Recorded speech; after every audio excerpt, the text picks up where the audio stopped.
भुजिया वो चल जा तो हम जाए तो व्यवस्थित ढंग से ले जाई ना। हमार बात सुनो।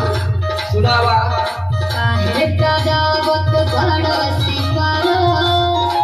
हां ध्यान से सुना, लास्ट बार तरह से गाओ जरा। बोलिए। काहे का जावत बड़ा सिपारो चलो घुमाता राजा बनारस।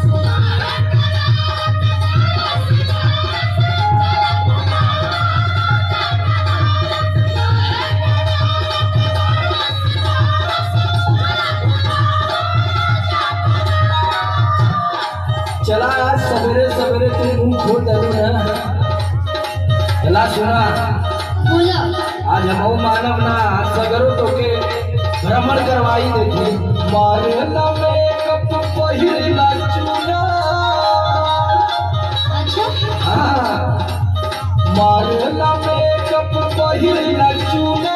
छाए के बेटी बाहर चूना। झूठ तो ना बोला था बस। सत्य बचाना, सत्य बचाना।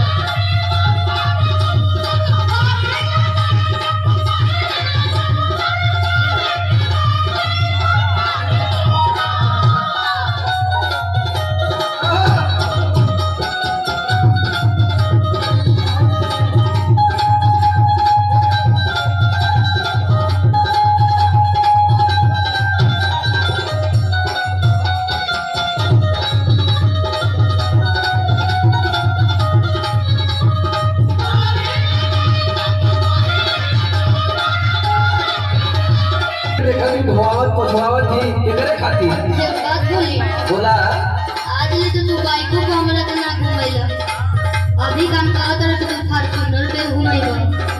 अब आज तुम्हार बात मानने की पड़ी ना। कितना दिन से बोलत हो ना तुम। अच्छा चलो ठीक है, लेकिन हम जहाँ जहाँ बोलब वहाँ वहाँ घुमैबा ना।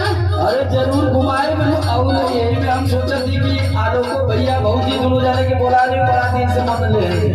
बुला ले तो बड़ा अच्छा रही, हमरो मन लागे तू जानी हो जाती जा। हाँ सुना सुनावा। आरती देखा जाई साझे घाट अस्सी के मजा ले भल जाई पेंट भल रस्सी के।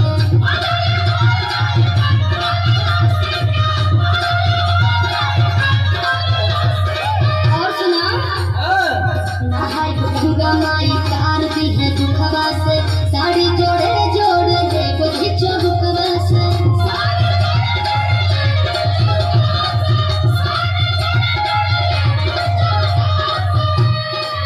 हाँ तो लगत है कि पर्स